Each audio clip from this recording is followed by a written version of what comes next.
No início deste mês, um vigilante que trabalhava há quase 30 anos no Instituto de Ciências Humanas e Sociais da UFOP, que fica em Mariana, pediu transferência para trabalhar em outro prédio da universidade. O motivo? Ele afirma ter visto um padre que já morreu atravessando a parede do ICHS. Pois é, e lá em Mariana, os casos de aparições misteriosas como esse aí do vigilante são levados tão a sério que o município até possui uma associação de caçadores de assombração, a ACAM, que afirma que a cidade é uma das mais assombradas do Brasil. Em 2018, uma pesquisa realizada pela associação revelou que cerca de 70% dos moradores locais consideram a cidade assombrada. E o mais intrigante, 50% afirmam já ter visto alguma assombração. A Adriana Moreira mostra pra gente agora algumas dessas histórias misteriosas.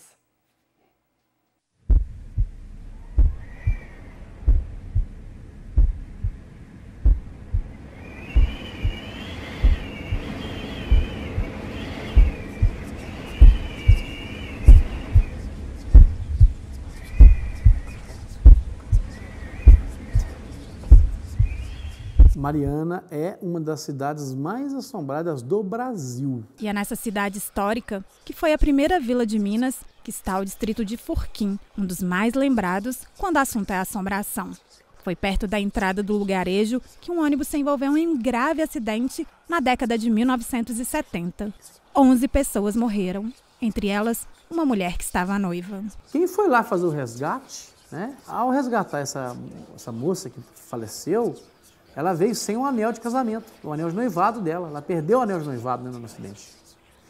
E dizem que ela foi vista, foi enterrada sem o anel, e ela foi vista procurando esse anel depois, uma mulher de branco, aí começaram as histórias. Então muitas pessoas viram essa história, ela vestida de branco, andando em beirada da estrada, a pessoa não parava, ela aparecia dentro do carro. E mesmo tendo passado quase meio século do acidente, a história ainda amedronta os moradores do local. Um deles é o seu João, de 68 anos. Na época do acidente, ele chegou a acompanhar o resgate dos mortos. A gente era mulher que a gente foi para lá, né?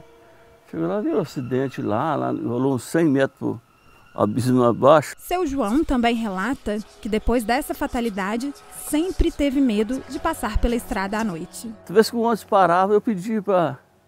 Ô moço, espera aí, eu menos descer, eu menos uns 50 metros aqui para você sair com o ônibus. Com medo, só desci correndo. Hoje eu não desço lá só, não desço.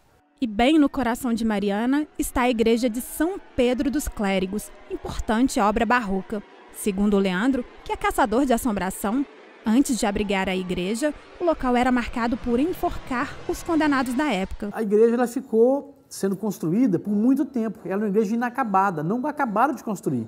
Tanto que uma torre é diferente da outra. E nesse meio tempo, um padre foi encontrado morto dentro da igreja com o pescoço todo arranhado.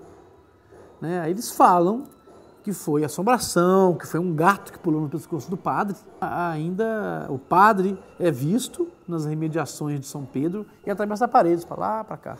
E é em outro distrito da cidade, no de Passagem de Mariana, que está um dos lugares mais assombrados do país, segundo a ACAM. Essa é uma das maiores minas de ouro do Brasil. Ela tem 120 metros de profundidade, o equivalente a um prédio de 40 andares.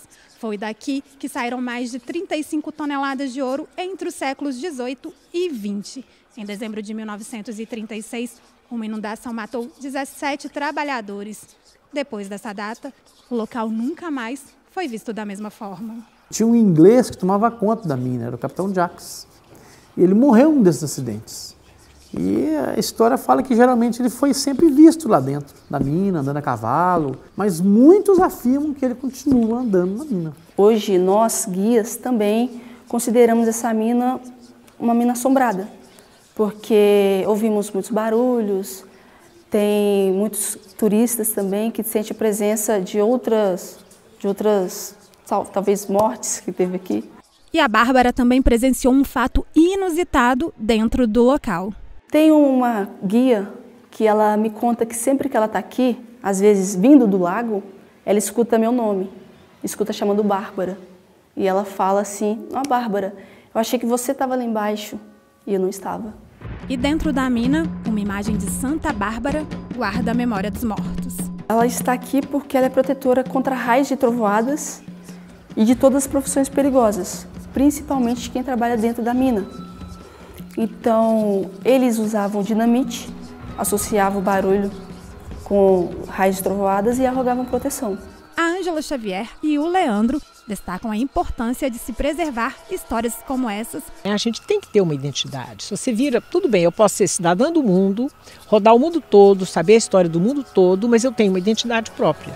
Então, quando você conta as histórias de assombração, quando você conta os relatos antigos, você mostra que a região nossa tinha história, como é que era a vida antigamente, né? Os medos das pessoas, né?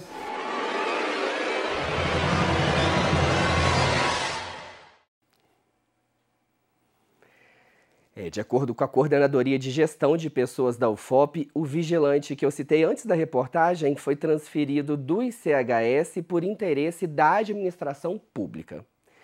E a nossa equipe apurou que esse mesmo vigilante vai fazer um curso chamado Como Conviver com Assombrações em Ambiente de Trabalho e em Casa, oferecido de graça pela ACAM. Se você acredita em assombração ou mesmo se não acredita, mas tem curiosidade sobre o tema, você pode conhecer a Associação de Caçadores de Assombração de Mariana, que desde 2008 se dedica exclusivamente a pesquisas sobre criaturas misteriosas da região. É só acessar acamg.com.br. E o Plano Aberto de hoje fica por aqui. Lá no nosso canal na internet você confere uma reportagem que nós exibimos em outubro do ano passado, parecida com essa que você acabou de assistir, mas contando histórias misteriosas de Ouro Preto. É só acessar youtube.com/tvufop. É sempre muito bom ter a sua companhia. Até amanhã!